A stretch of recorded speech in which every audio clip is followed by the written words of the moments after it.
Quick note. This video is a follow-up to my previous one on Supernormal and its developer. If you haven't seen that video, you may be lost, so consider checking it out first. I also have every intention of making this video the finale to this whole Supernormal saga, unless something Omega Normal happens. Before I update you all on the Artur Łączkowski situation, and don't get me wrong, there is a lot to cover, I wanted to quickly address something I didn't properly convey in my first video. On its own, the example of Artur liking racist tweets I linked in my callout post came across much less toxic than what I actually saw, so let's dive into that.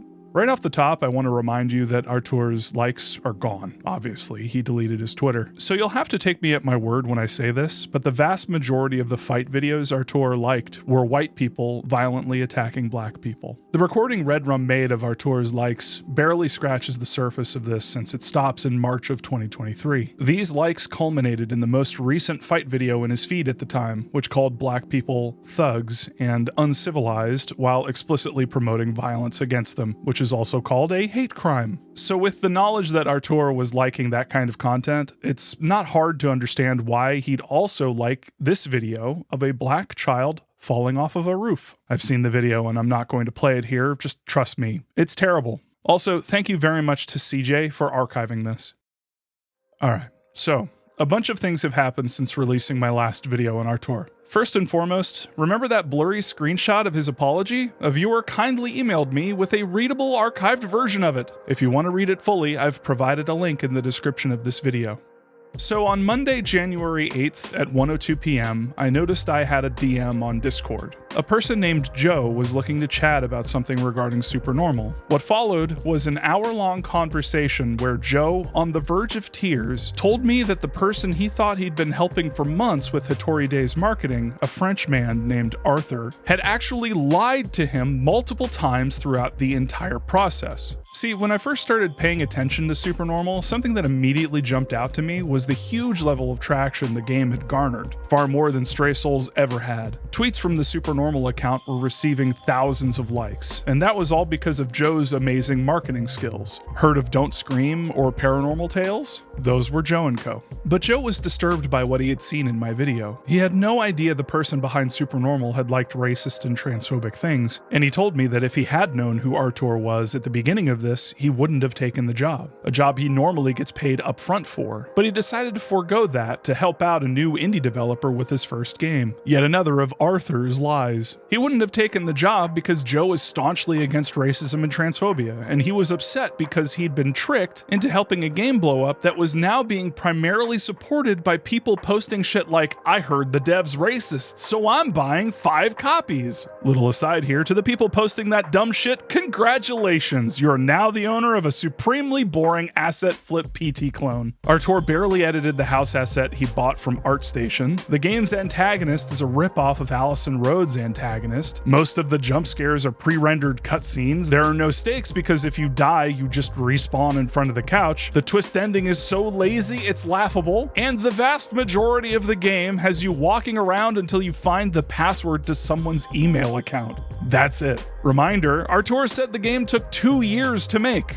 Somehow. I'm sure he was telling the truth though, as opposed to the hundreds of other times that he wasn't. And yeah, I'm burying the lead here. Artur Łączkowski is in fact Hattori Day Productions. Not only did Joe confirm this with me independently, but 2 days after we first spoke, Artur emailed me asking if we could chat on Discord. So on Wednesday, January 10th at 7:47 a.m. ET, Joe, Artur, and I hopped on a call, and finally, he came clean. So yes, I am actually Hattori the production. Ladies and gentlemen, we got him. A lot was discussed on that call. Artur talked about his history and how he found himself in this predicament, and I was able to talk to him about his issues with racism and transphobia while stressing that he can and should change. You can recognize the racist and transphobic part of you, and you can say, that is not who I want to be. I want to be better. Yeah, and that, damn, you should be like a motivational speaker. But going back from it, like, maybe you're right. Maybe I did had some things before, because I live in Poland, right? And I don't have, in Poland there is a lot of people that have those unpleasant thoughts about many things that are happening outside of the Poland, and maybe I don't want to, drag anything onto the other people, but I feel like maybe I just didn't experience communication with people that are just, different, I would say. It is very, hate a lot of the times comes from ignorance. Things got heated during our discussion of the real 911 call that Artur used in his previous game, Cold World. While I was trying to use it as a springboard for more meaningful change in his personality, Artur seemed more focused on saying that he was a dumb kid who made a mistake. Basically, I come up with a fucking dumb idea, to put because the game was about the policeman. It was inspired by Resident Evil. It was the game about first mission for the policeman, right? This was his first call, and this kind of game, right? What I basically did, it was that I come up with a thing that we should have some kind of a 911 call, because he was the game was about looking for a missing woman. And I thought to myself, I don't have money for getting a voice actor, and what I basically asked to do is to find if he may find someone to record the voice, and we could just put it into the game. And he found someone. They recorded it, but for me at that point, it was just not good enough.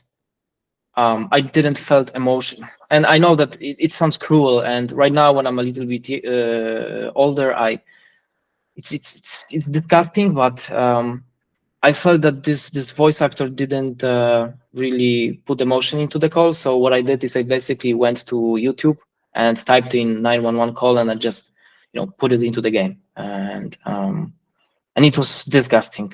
During our conversation, Joe had been largely silent. He was kind of acting as a mediator for us at points, but after a few minutes of this conversation about the 911 call, he started to speak.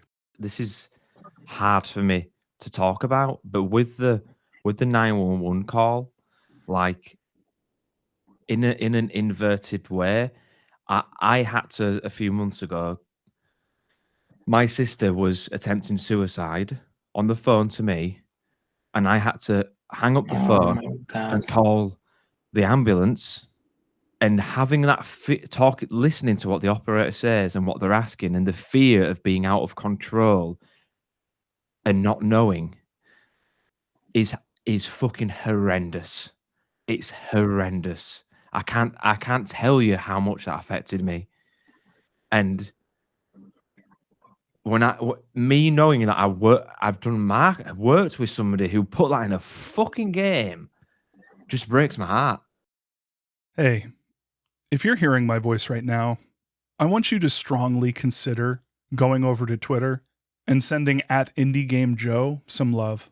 I don't know if I'm a good judge of character, and I only just met the man, but we've had several long conversations, and he's one of the kindest, nicest people I've ever met. And I have nothing but love and respect for him and his loved ones.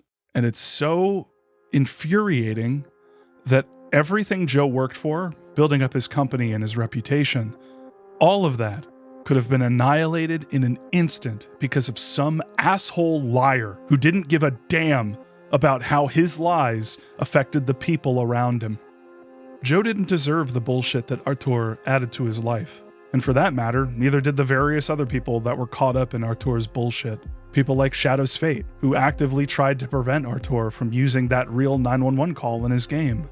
And Herc over at Horror Visuals, who was just trying to support an indie horror dev. And the folks over at now defunct Versus Evil, who were just doing their damn jobs promoting Stray Souls and got caught in the splash damage of Artur's stupid decisions. And creators like Yaboycast Gaming and Ange Says Roar, who Artur directly misled about his actions. And streamers like Vampykins, whose first sponsor ever was Artur and had to learn the truth about him live. Wow. God damn it. That sucks so bad, bro. Dude, I researched it before I did this. So, I don't know why that didn't pop up. Damn, dude, I'm fucking... Oh my god, I'm so mad. I'm so mad. How dare you embarrass me? This was my very first sponsor. Now it's gonna look bad that I... Oh my god. It's fine, it's fine, it's fine. I'll be fine. I'm not mean to make it about me, but like it should be. It has been. I'm trying to let you know, Arthur. Like I've got a lot of issues. Like we all have a history, we all have a story, and you walk past people, you talk to people online. We're not just. We are real people behind the screen, and this is who you can. This is who you're dealing with, who you're fucking with. There's so much kindness and goodwill in the horror community. Hell, it's one of the reasons I identify so much with it.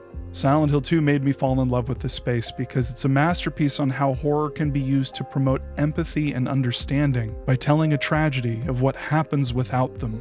But at some point, we have to reckon with the toxic misery merchants among us who exist entirely to get off to shit like violence against women in real 911 calls, because isn't that just like so totally fucked up, bro?